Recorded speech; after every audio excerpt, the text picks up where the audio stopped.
Dans votre 13h, on va passer au tableau. Et ce n'est pas encore le bonnet d'âne, mais franchement, on s'en rapproche. On est de plus en plus fâchés avec l'orthographe. Le baromètre Voltaire nous révèle qu'en 5 ans, le niveau a vraiment baissé, moins 6% sur la maîtrise des règles fondamentales. Soyons francs, on a tous nos bêtes noires. Les accords, la concordance des temps, les mots composés. Allez, petit interro, mais en toute décontraction, avec Nicolas Lemarinier, Daniel Lévy et Florian Lemoal. Imaginez un pays où la faute d'orthographe serait reine et s'afficherait jusque sur les enseignes. Ça pourrait bien être la France, si l'on en croit l'étude publiée ce matin. Qu'est-ce qui vous pose problème, vous, sur l'orthographe, par exemple? La conjugaison des verbes, plutôt, en général. Comme tout le monde, hein, les carottes, combien on met d'air, combien on met de tête. Et comment on fait? On tape sur Internet pour chercher. Pour la grammaire, ce n'est pas mieux. Le verbe avoir, il y a un COD derrière, à chaque fois on sait avoir. Hein. C'est quoi la règle avec le verbe avoir et le COD? J'arrive pas à la retenir, justement. Le projet Voltaire est un site de remise à niveau sur Internet en orthographe et en grammaire. Les responsables ont noté leurs élèves. Chez les hommes, 10,27 sur 20 et chez les femmes, 11,23 sur 20, tout juste la moyenne. Même les mots les plus simples peuvent poser problème. Langage avec ou sans U? Langage. Celui-là? Suite développement, je dirais le deuxième. Diagnostic avec un C ou QUE? Je dirais avec QE. La consolation, si l'on peut dire, c'est que certains s'en sortent mieux que d'autres. Sur le podium régional, la championne, c'est la région Languedoc-Roussillon, suivie de la Bourgogne et enfin de Midi-Pyrénées. Les cancres, on les trouve plutôt en Alsace, en Picardie et en Franche-Comté. L'instituteur permettait aux écoliers des lectures libres en classe. Il y a 45 ans, la dictée, c'était sacré. Et la conjugaison, un amusement pour certains élèves.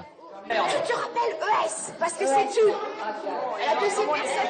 En 2015, on fait toujours des dictées, mais il y a un petit quelque chose qui a changé les habitudes. L'immersion totale des jeunes dans un nouveau mode de communication, avec un nouveau langage, le langage SMS, en permanence avec les nouvelles technologies. Mais les SMS ne sont pas les seuls fautifs. Aujourd'hui, le programme scolaire consacre beaucoup moins d'heures à l'apprentissage du français qu'il y a 20 ou 30 ans. Et puis avec Internet, on n'a jamais autant écrit. Les courriers électroniques, les réseaux sociaux. Plus on écrit, plus on fait de fautes. Mais ça, ce n'est pas du français, juste une histoire de statistiques. Le constat n'est pas très réjouissant. On l'a vu, notre niveau chute. Florence Griffon, bonjour.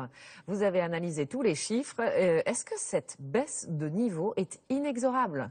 Oui, Élise, en fait, le problème, c'est que le niveau baisse pour les adultes, mais aussi pour les enfants. En 1987, sur une dictée de 85 mots, 26% faisaient plus de 15 fautes. 20 ans plus tard, en 2007, ils sont 46% à faire plus de 15 fautes. Et une mauvaise orthographe, est-ce que ça peut vraiment être un frein dans le monde professionnel? Oui, et ce, dès l'embauche. En fait, à expérience professionnelle égale, pour un CV qui a des fautes d'orthographe aura 3 fois moins de chances d'être retenu qu'un CV sans faute d'orthographe. Et est-ce que c'est une fatalité quand on fait des fautes, Florence? Pas du tout. En fait, il n'y a pas d'âge pour s'y mettre et ça ne dépend pas du niveau des études. En fait, c'est comme pour le permis de conduire. Il y a maintenant des dizaines de livres, des jeux, des applications et aussi des stages. Tout cela dépend de votre motivation. Vrai ou faux, en lisant beaucoup, on s'améliore? Alors c'est vrai si vous avez une mémoire visuelle, c'est-à-dire si vous photographiez les mots.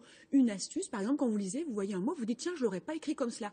Eh bien, vous le surlignez et puis ensuite, vous allez relire et ainsi, vous allez mémoriser. Autre conseil, méfiez-vous des correcteurs d'orthographe.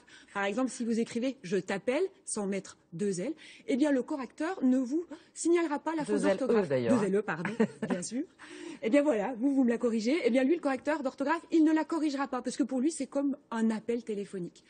Enfin, en cas de doute, eh bien n'hésitez pas à demander à vos collègues, comme à l'instant, ou à vos amis. Il n'y a pas de honte à demander conseil. Merci à vous, Florence.